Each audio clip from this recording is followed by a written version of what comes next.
This is a 3CR podcast produced in the studios of independent community radio station 3CR in Melbourne, Australia. Go to allthews.3cr.org.au. The 19th of July is the 90th anniversary of the beginning of the Spanish Civil War. The 15th, I'll be doing it on Wednesday, the 15th of July at Footscray Hotel at, I think it's 58 Hopkins Street in Footscray, obviously. Footscray Hotel, 58 Hopkins Street, Footscray.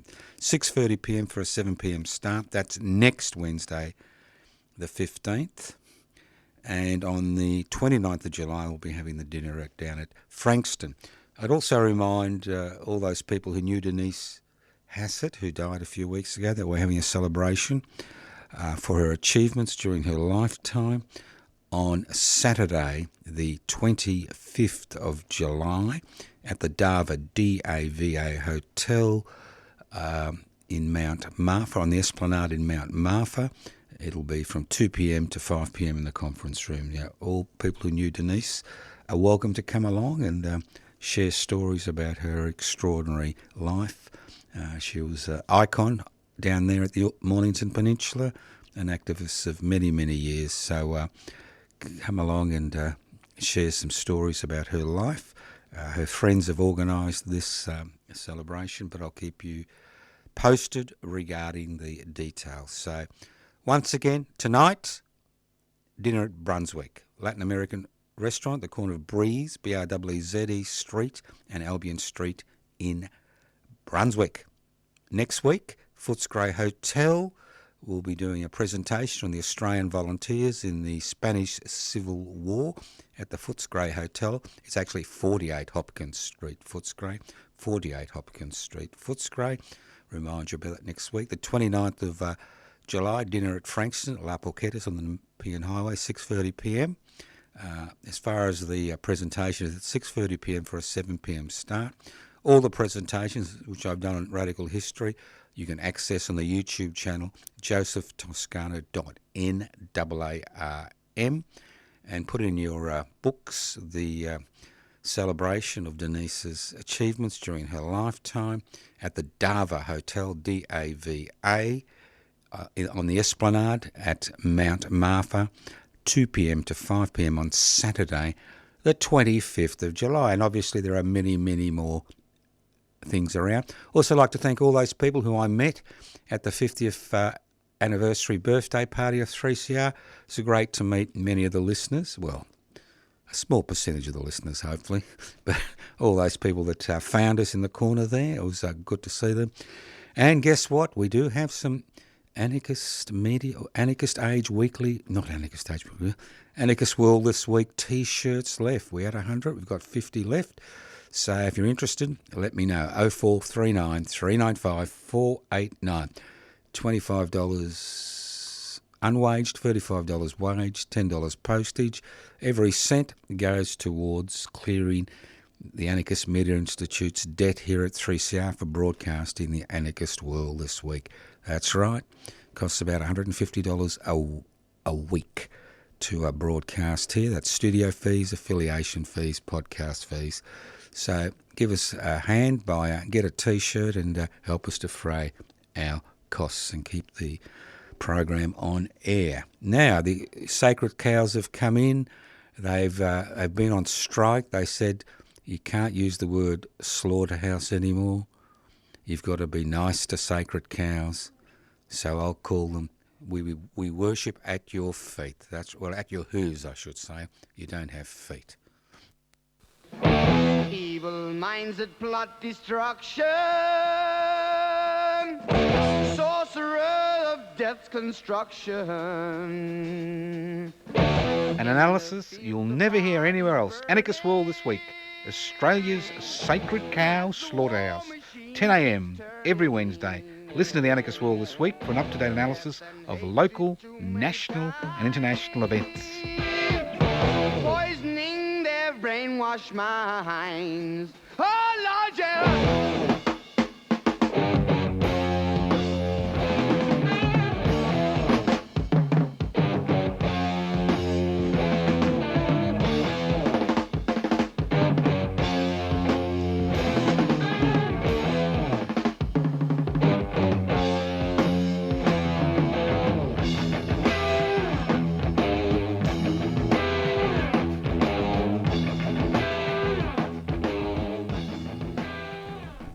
Welcome to the Anarchist World This Week, broadcast across Australia, courtesy of the Community Radio Network. I'd like to thank all those people that came to the 50th anniversary gathering, birthday party of Community Radio 3CR, which is the station from which this broadcast comes. The Anarchist World This Week is broadcast across Australia, courtesy of the Community Radio Network. It comes from the studios of 3CR in Melbourne. My name's Joseph Toscano. Those people who are wondering how we went on the radio fund, our current total is $12,939.52. So thank you very much. That ensures that 3CR continues to broadcast for another year, because obviously we do not rely on advertisements, we do not rely on corporate sponsorships, we are not reliant on government grants, we rely on the support of our listeners in order to create programs like the Anarchist World This Week. And if you wonder what anarchy is all about, it's not what's happening at the football on the North and South American continent. It's about creating society without rulers. What gives rulers the ability to determine the lives of billions of people? Inequalities in power and wealth. So the anarchist struggle is the struggle to devolve powers, possibly through direct democratic means, and the struggle to hold wealth in common and use it for the common good. What extraordinarily simple concepts. Very hard for a lot of people to actually access, but even know what they're about. But extraordinarily simple, having a society where the wealth and the power is shared. Now, a lot of people think that democracy is rule of the people, by the people, for the people. And I think democracy is just one thing, and I think democracy is representative democracy. Now, I want to talk about short-term priorities, long-term priorities as far as communities and even nation-states are concerned, and the difference between representative democracy and direct democracy. We live in a representative democracy.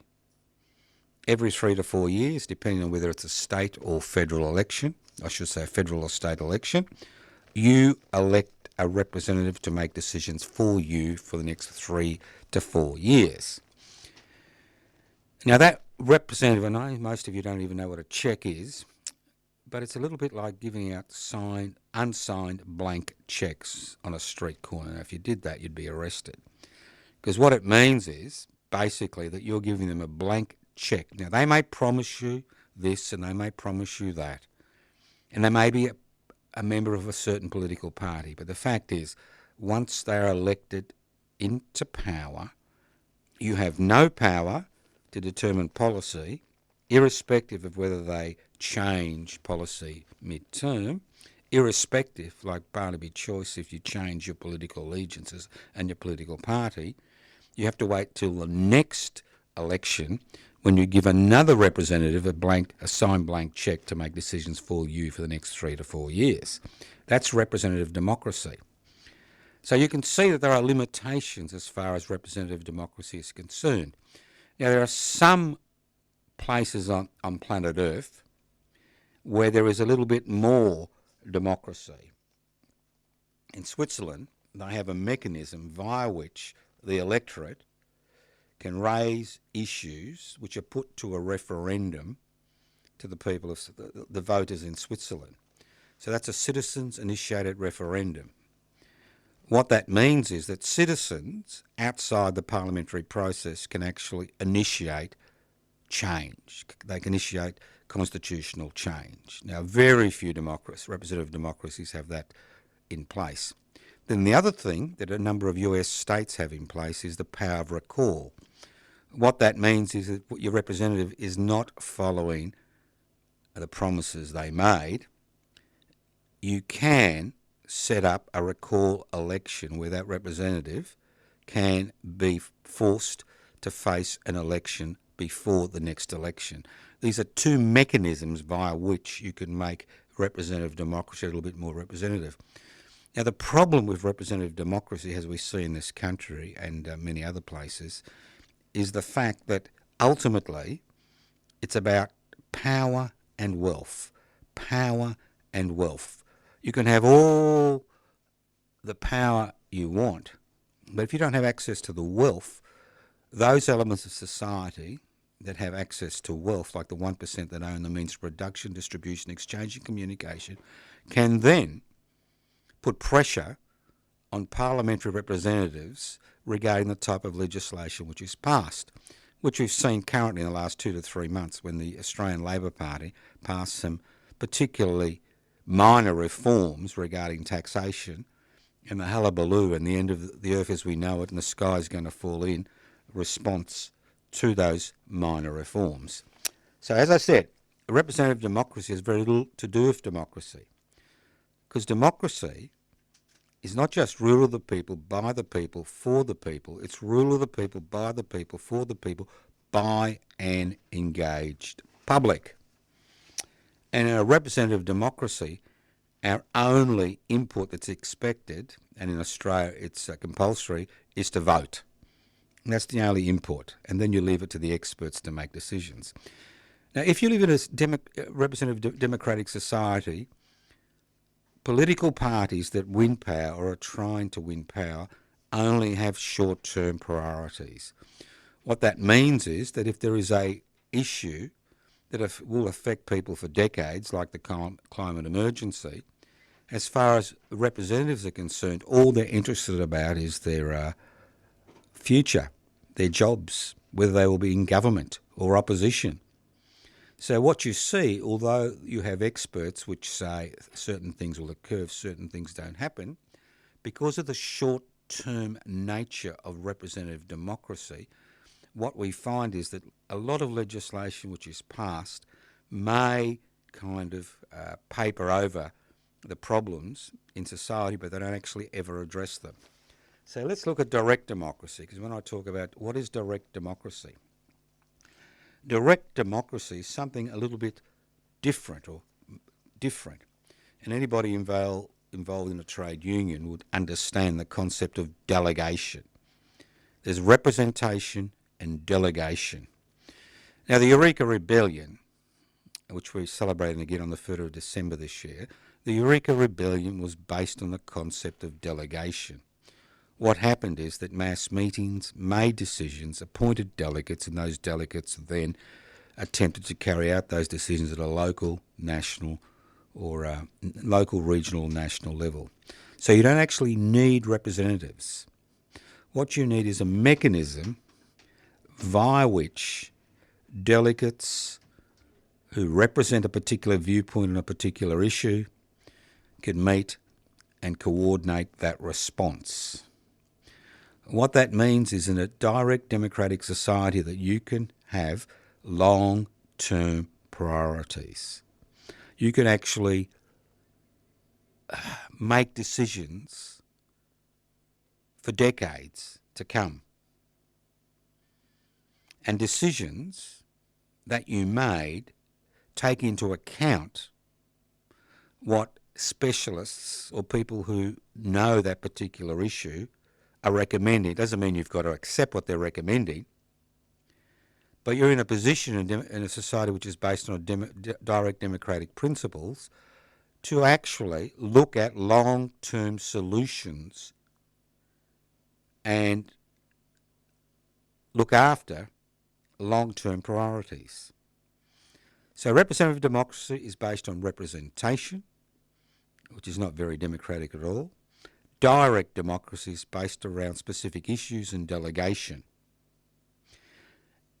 And a direct democratic society is where the public is engaged in the decision-making processes. A lot of people say, well, you're going to create this and you're going to create that. The fact is, when you get people together to look at a common problem, you normally come up with some type of commonly accepted solution to that problem. Now, I know it may sound a bit academic, but the fact is it isn't academic. It goes to the very nature of why we never seem to be able to solve problems in this country. Because in a representative democratic system where elections are held every 3 to 4 years to elect representatives, their main priority is to stay in power. That means that external forces can apply significant pressure on representatives regarding policies they will pursue. And it means in a representative democratic society, it is very hard, if not impossible, to look at long-term priorities. So think about it. Representative democracy, direct democracy. Representative democracy, representation. Direct democracy, delegation. Differences, chalk and cheese. Let's move on. Information silos. Yeah, if you live in the country, you can see the wheat starting to grow. The rains are pretty good. The wheat's starting to grow, and sometimes people put wheat in silos, obviously to protect it from rodents and the elements before it's shipped somewhere overseas. Now, currently, with the rise of the World Wide Web and the digital age, what we are seeing is something that was never expected. When the World Wide Web was created, it was supposed to be a force for democratising information. The fact is that the platforms which have been created to ensure that the digital economy keeps humming, the fact is that these are privately owned by a limited number of people, a very limited number of people. And what we are finding is that through a number of commercial mechanisms, that people are congregating in particular information silos. And they think that's the only view of the world that's relevant. And the way the algorithms are created, they're created in such a way as to draw your eyes to that particular silo, which has that particular viewpoint and only that particular viewpoint, so that you can actually access the advertisements on that particular platform and increase profitability for that particular platform. So we are seeing the creation of information silos which have nothing to do with improving the lives of people on this planet. It's the creation of information silos which create division and hatred and anger. And people somehow, when you hear the old phrase down rabbit holes, they go down rabbit warrants or rabbit holes, which only have a specific viewpoint. That's the beauty of radio. And that's the beauty of community radio. You can listen and make up your mind about different viewpoints. You do have a range of ideas from which to choose. So if you are a prisoner of a particular information silo, irrespective of where it is, I strongly suggest that you think about widening your access to information. Because if we don't have a widened access to information, we will continue to increase divisions in this country. Not just around the world, but in this country.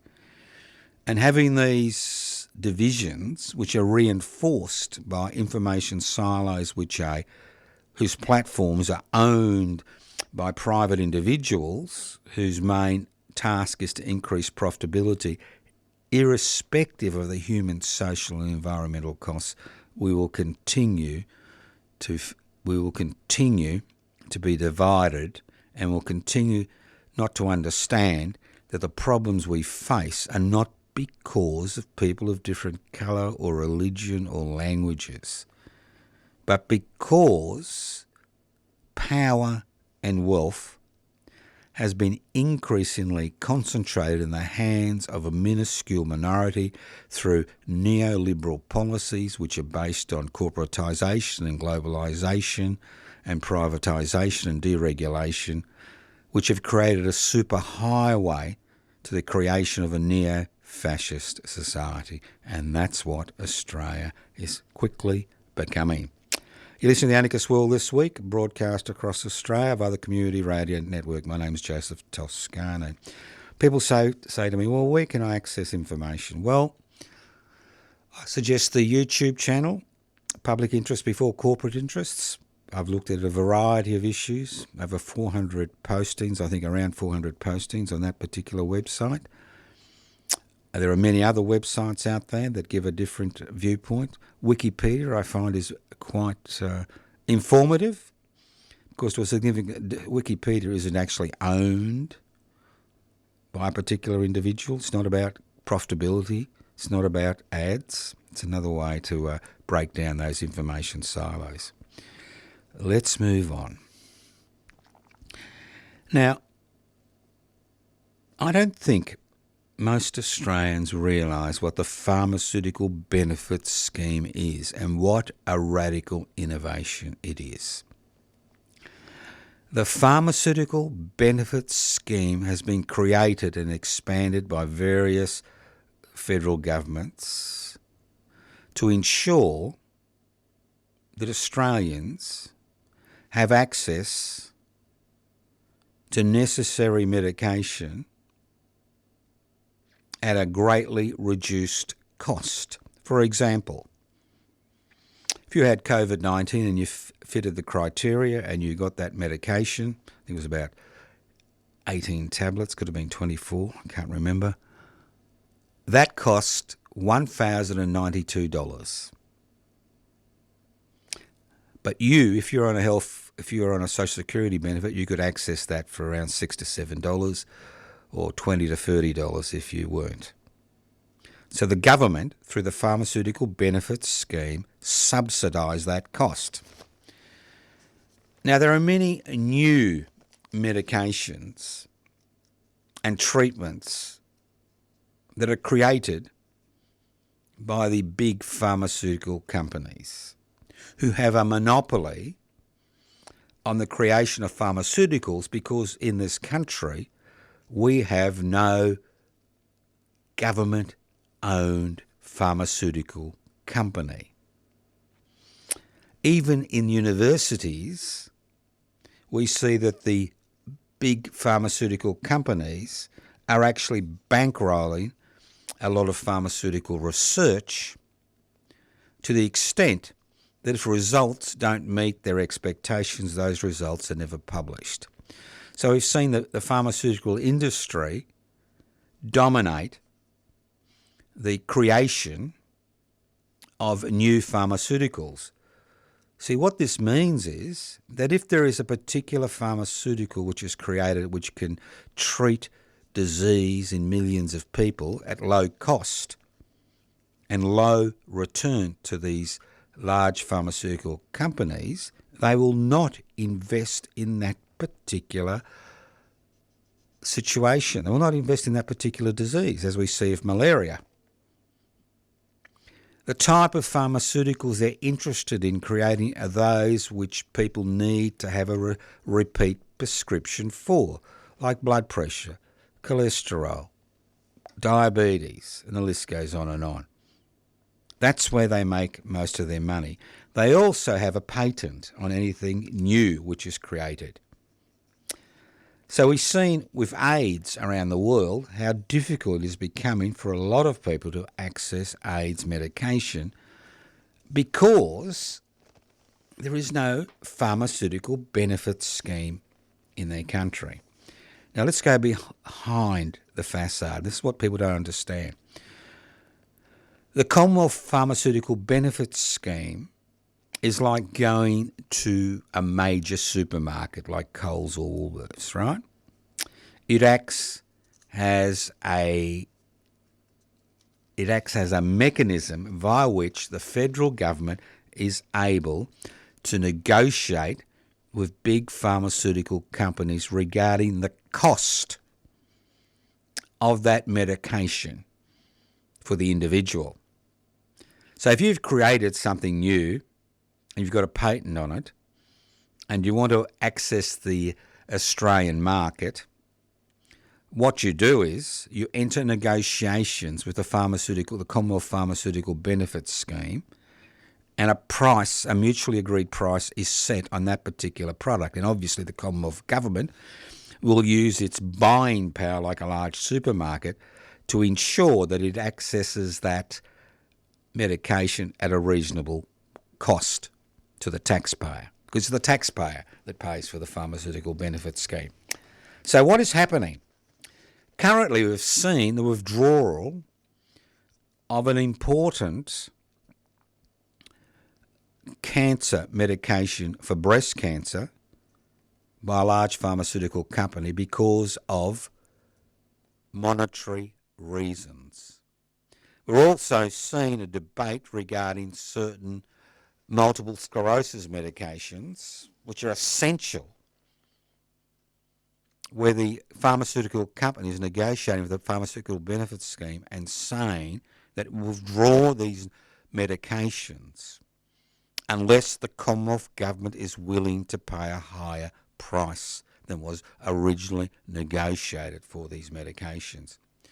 So we are seeing Big Pharmacy blackmailing, that's right, blackmailing the Australian people through the Pharmaceutical Benefits Scheme, saying, if you don't pay us that much, we will withdraw that drug from your country. Now, why is this happening?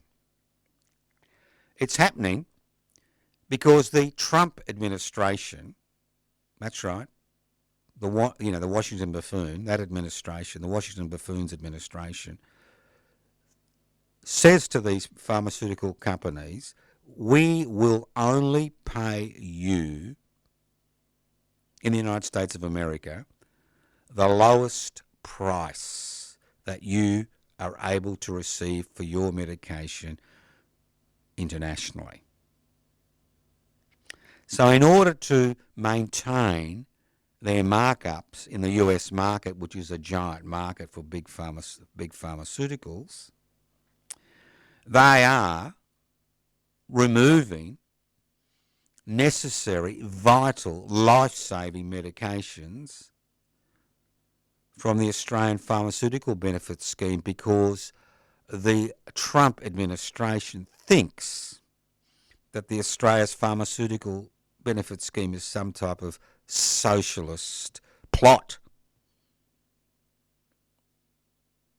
So where's the discussion in this country regarding what is happening?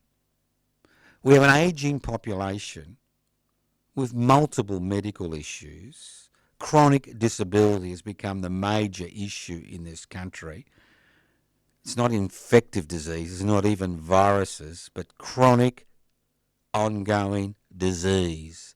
And with chronic ongoing disease, you need constant, regular medication. And without a pharmaceutical benefits scheme, most Australians would not be able to afford the cost which is wanted by big pharmacy. So the Trump administration is attempting to destroy the Australian Pharmaceutical Benefits Scheme, which is one of the most important innovations, apart from Medicare and the NDIS, that we have seen in this country since World War II. Think about it. Write to your local federal politician and get them to get a bit of a spine to strike back against Big Pharma and demand that we create a government-owned pharmaceutical industry in this country so we don't have to rely long-term on privately owned pharmaceutical companies which are happy to blackmail us as a people by putting in danger the lives of an increasing number of Australians. You're listening to The Anarchist World this week, broadcast across Australia by the Community Radio Network. My name's Joseph Toscano. I'm hosting today's program. Any questions? 0439 395 489, or you can email us at info@pibci.net.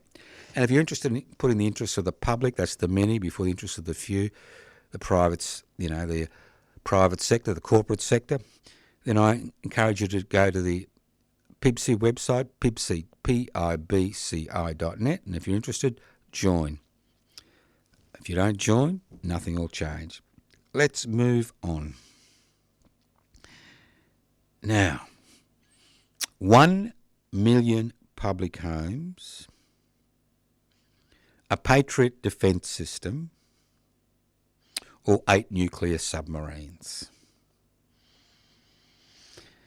There's a little bit of a hullabaloo out there regarding a Chinese missile test in the Pacific.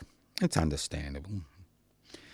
Now, I think Australians are finally beginning to realise that we are not an island and that we no longer need fleets to turn up to open our ports and invade us. That a lot of damage can be made by missiles, whether they're nuclear armed or non-nuclear armed, as we see in the Ukraine and Russia currently, as we saw in Iran and continue to see in Iran and Gaza and Lebanon and the West Bank, and the list goes on and on. So what do we do about it? What do we do about it?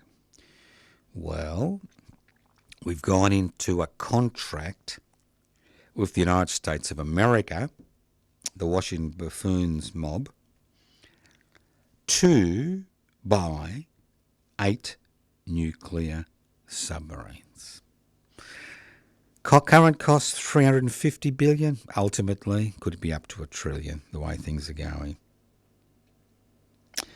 With that money, you could build 1 million public homes.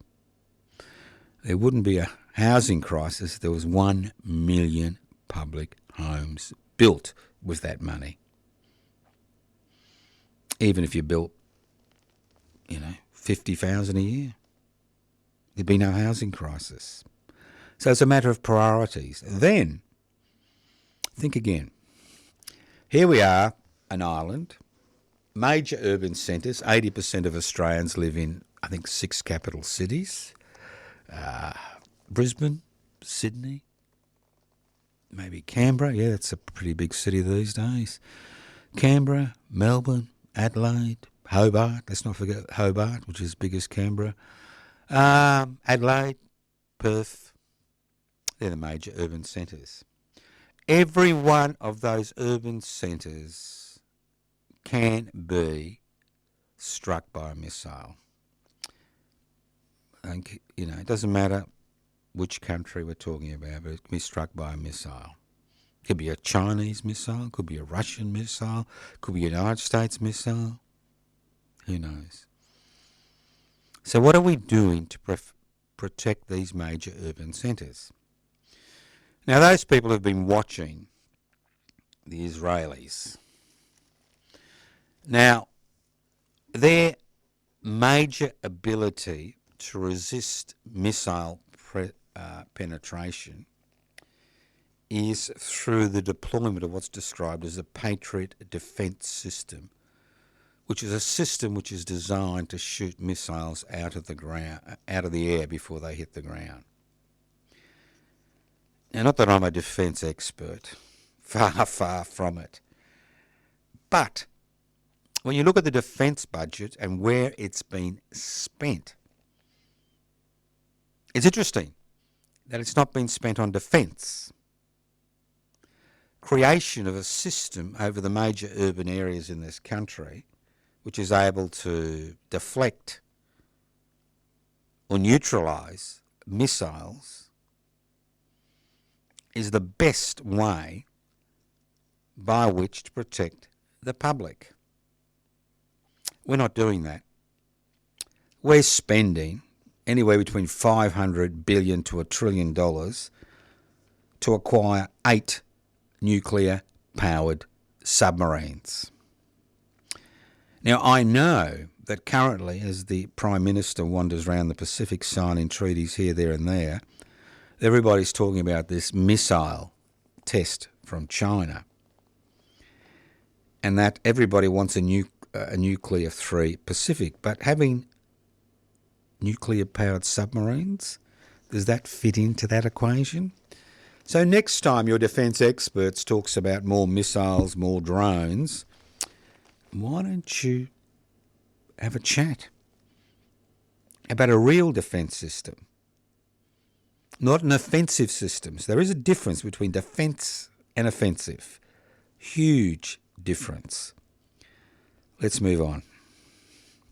This week is the National Aboriginal and Islander Day of Observance Committee Week. I'll say it again.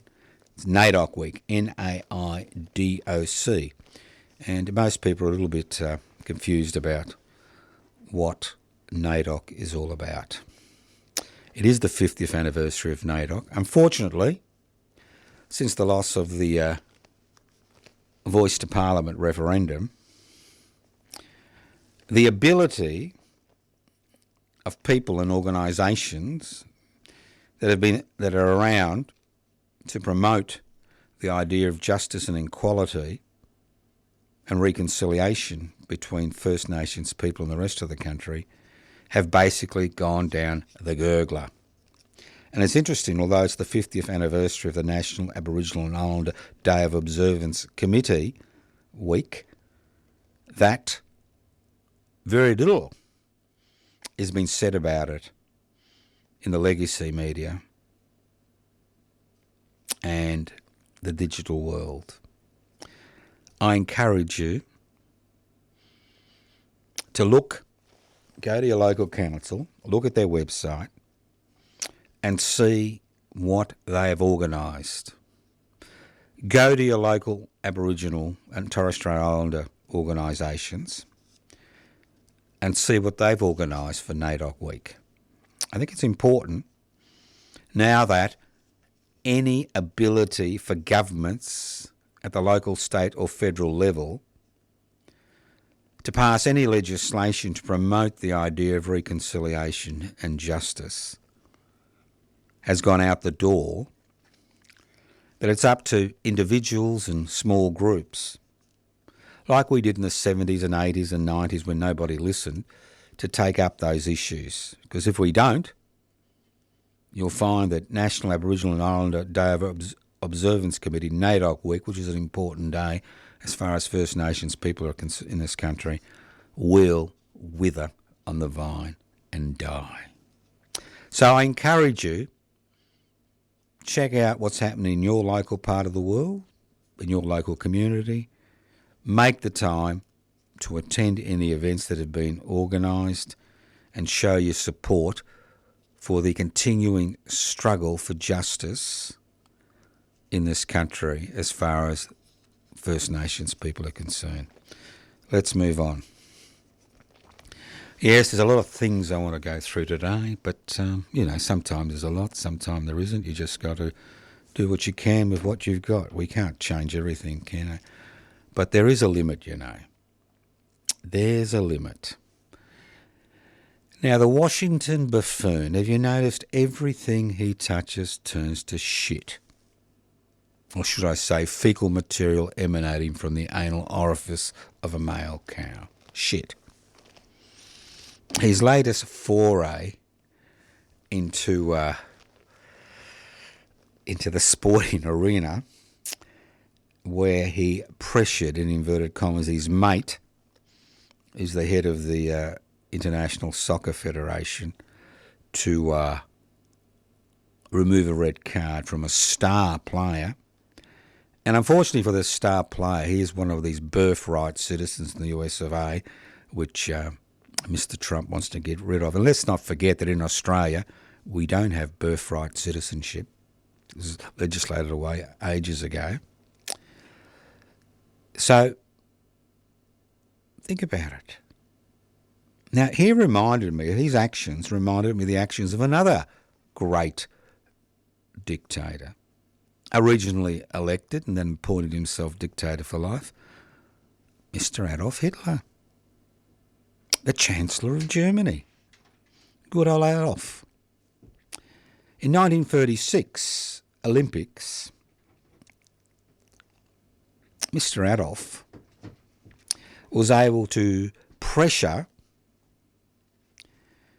the United States Olympic Committee to ensure that 2 Jewish members of their Olympic team would not be admitted to Germany. I mean, the similarities are very similar. Here we have a president openly interfering in the rules of an international sporting agency. As I said before, everything he touches turns to shit, fecal material emanating from the anal orifice of a male cow. What I find even more extraordinary, and I could be wrong because maybe something's happened in the last few hours that I'm not aware of, that the Australian Soccer Federation, that's right, has made no comments regarding what has happened as far as the World Cup is concerned. I know it's just a sporting event, but ultimately it's an event which is supported by billions of people on planet Earth. And to have one individual have the power to change the rules because they are able to put pressure on that overriding international organisation to improve the lot of their particular team is an extremely serious offence. Now, I understand the Olympic Committee is toying with the idea of allowing Russia's back into the Olympic fold for the next Olympic Games in Los Angeles in 2 years' time. What Trump has done, or the Washington Buffoon has done, is tantamount to having the United States of America Football Federation expelled from the International Federation. But who knows what will happen? The thing is, people think this will go away. It's not going to go away because it doesn't matter what your political allegiances are, whether you're a fascist or an anarchist or anything in between. The fact is, a lot of people like their football. And I think, once again, the Washington Buffoon has shown his inability to understand that there is a limit to the extent of the power he is able to exercise. And he's only able to exercise that power because people are not willing to stand up to him. Think about it. Let's move on. Now, there's a little scam at the minute, and I feel very sorry for the people who are affected by the scam. And it's about Uber and DoorDash. You know, those little companies that run around exploiting workers, not giving them a decent wage, issues regarding workers' compensation, the list goes on and on. Now, I don't know if you ever tried to complain to a virtual platform, but you're not talking to human beings, you're basically talking to bots. Bots rule. So here we have these poor bastards going out there, rain, wind, hail, delivering your food to your door for a ridiculously low price, being scammed. That's right. They're not scamming the rich and powerful. Obviously they can look after themselves, but they're scamming these workers.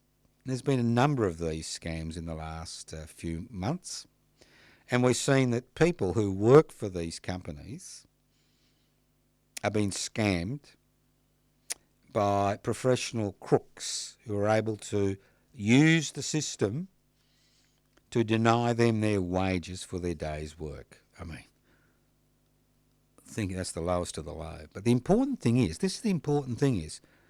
when these workers attempt to contact the companies like DoorDash and Uber regarding the fact that there is no pay in their wallet, that's virtual wallet, because it's been scammed, they are not able to interact with a human being. They're interacting with bots who have no ability to actually understand and do anything about what is actually happening. And I think this is something, it's not just about these poorly paid workers, this is something that a lot of us experience. Anybody who uses the World Wide Web for financial transactions or other types of transactions will find that in the majority of cases everything's okay. But in a significant minority, things aren't okay. And when people try to complain, there is no mechanism by which there is a human interaction. They're complaining basically to bots who have been programmed to only deal with specific issues. So what's wrong with government passing legislation to ensure that virtual entities that work in this country, that make a profit in this country, don't have a human interface where people who have complaints can actually access somebody who can understand that complaint? It's not just about, poorly paid DoorDash and Uber couriers who have been exploited, who have been, they've been scammed.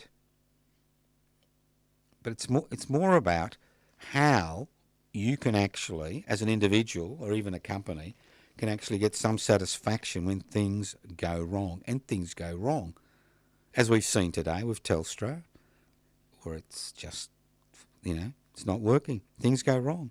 You never have that experience of actually having that human interaction. Now, the reason you don't have the human interaction, because it costs money to employ people, doesn't it? It costs money to employ people. And they want to maximise their profits by decreasing the amount of people that they have to pay, because with artificial intelligence, in inverted commas, you don't have to pay them, apart from the installation costs. And they work 24 hours a day. But unfortunately, they can't deal with every human situation. What can you say? What can you say? As I said, there's a lot of things I want to cover today. If you don't want to hear them, that's fine. Lots of other opportunities out there. You can actually go on the net and enjoy yourself in some type of information silo. Now, Australian productivity. Now, I've got some bad news for you. If you're not a major shareholder, I've got some very bad news for you. Now, the international, economic agencies have said that things are going backwards in Australia. As far as the developed world is concerned, we are one of the two countries out of, 25, where workers have not had wage increases and will not have wage increases for a number of years. And you think to yourself, why have wages decreased by 5% in this country, while they've increased by 5% in other Western countries? And that people are talking about Australian productivity levels are low. Doesn't mean that workers are not working hard, because most people I know who are in some type of employment seem to be doing unpaid overtime as a way of keeping their jobs. So why is Australian productivity low in comparison to productivity, say, in China or Western countries? Well, it's very simple. Even an idiot like me can understand this. We have an ageing production system. The economy in this country is dominated by a small number of corporations. Obviously, small business plays a part, but the major part of the economy is dominated by the corporate sector. In Australia, we have this interesting situation where company profits are actually not being reinvested in machinery and technology to increase human productivity and increase profits and increase wages. Why is that happening? Very simply, Australian-owned corporations or Australian corporations which are listed in this country are using profits to increase shareholder dividends. What that means is if you own a share, if the company is profitable, you get maybe 20 cents or 30 cents or $1.50, depending on what it is, for every share you own. So why is money being pumped into share dividends instead of machinery and technology to increase productivity and increase wages? Because an increasing number of Australians who are older rely on dividends in order to pay their way, self-funded retirees. They rely on stock market or share dividends. The higher that a particular corporation, say like the Commonwealth Bank, the higher the dividend they pay at the end of the year to their shareholders, the more people who are using the stock market as a vehicle by which to fund their employment, their retirement, the more people that are being used, that are using this mechanism. So if you get a higher dividend, say from the Commonwealth Bank than, say, AMP, what happens is that you tend to buy shares which have a higher dividend. So companies' value is dependent on their share prices. So if they siphon profits into their share portfolio through increasing dividends to their shareholders, there is a likelihood that more people will buy that share and the price of that share will increase. And that is exactly the reason there is no increase in productivity, because increased productivity is not about people working harder or longer, as a lot of people think. Increasing productivity is having the technological innovations which allow human beings to create more products by using technology. So, do you think they have the same problem in Europe? No, because they don't have the same scheme. So in many regards, we find ourselves in this situation because of the way taxation laws and superannuation laws have been structured, where corporations, it's more profitable to increase dividends to shareholders than to actually use profits to improve machinery, improve technology to increase productivity. You're listening to the Anarchist World this week, broadcast across Australia via the Community Radio Network. My name's Joseph Toscano.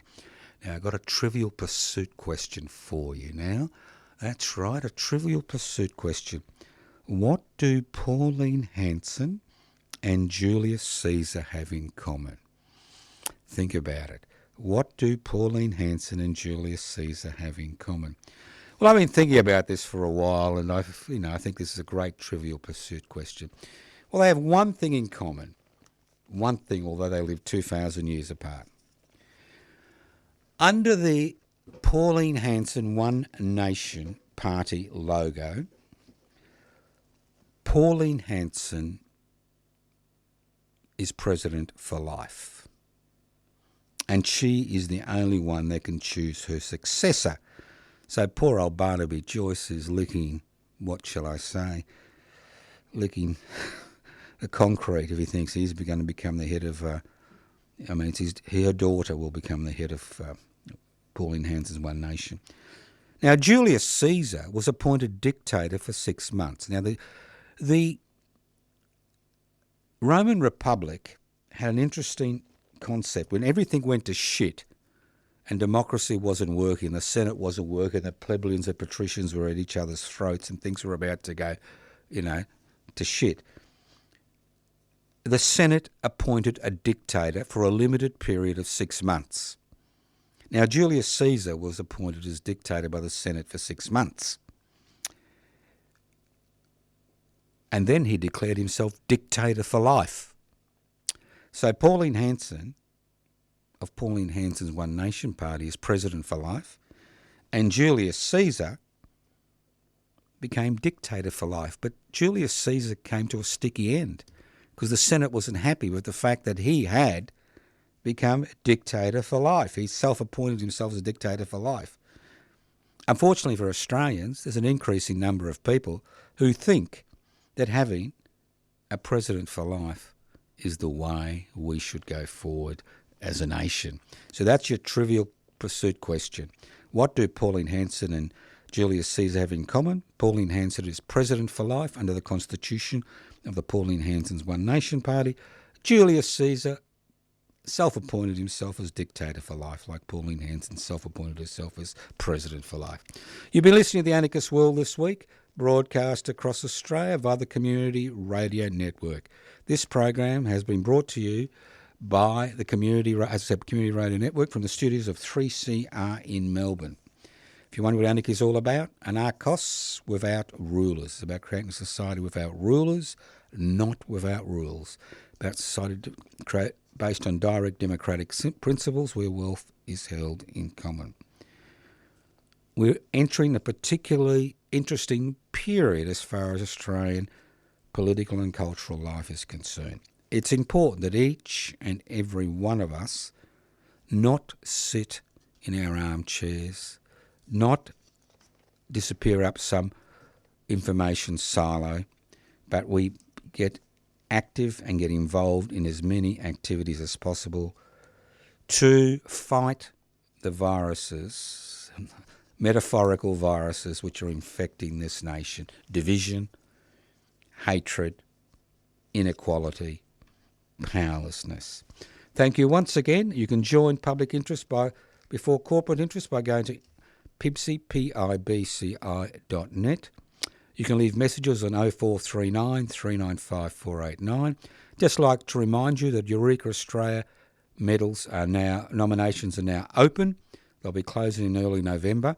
So if you know of an activist who's devoted a lifetime or a period of their life to improve other people's lives, has never been recognised, this is one chance. You can email us at info@pibci.net. You can even write to us at Post Office Box 20, Parkville 3052. You can ring on 0439 395 489, leave a message, and I'll contact you within the next 2 to 3 days. Thank you once again for listening to the Anarchist World this week, courtesy of the Community Radio Network. My name's Joseph Toscano. I've been hosting this program. I'd like to thank Henrietta for doing all the work. The program will be podcast. Henrietta will be podcasting the program. If there are any problems, don't blame her, blame me. Okay? Blame me. All right, listen in to the Anarchist World this week, next week, and thank you once again to all those people who attended the 3CR 50th birthday party. The Anarchist World this week will be having a 50th birthday party next year. Listen in to the Anarchist World this week. Evil minds that plot destruction, sorcerer of death's construction. An analysis you'll never hear anywhere else. Anarchist World this week. Australia's sacred cow slaughterhouse. 10 a.m. every Wednesday. Listen to the Anarchist World this week for an up-to-date analysis of local, national and international events. Poisoning their brainwashed minds. Oh, Lord, yeah.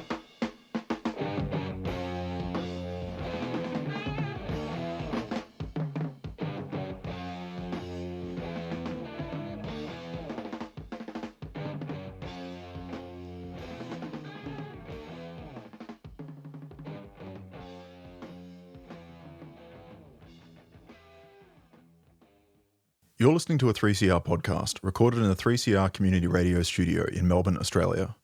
If you like what you hear, please consider donating or subscribing so we can keep bringing you more independent community content. For more information, go to 3cr.org.au.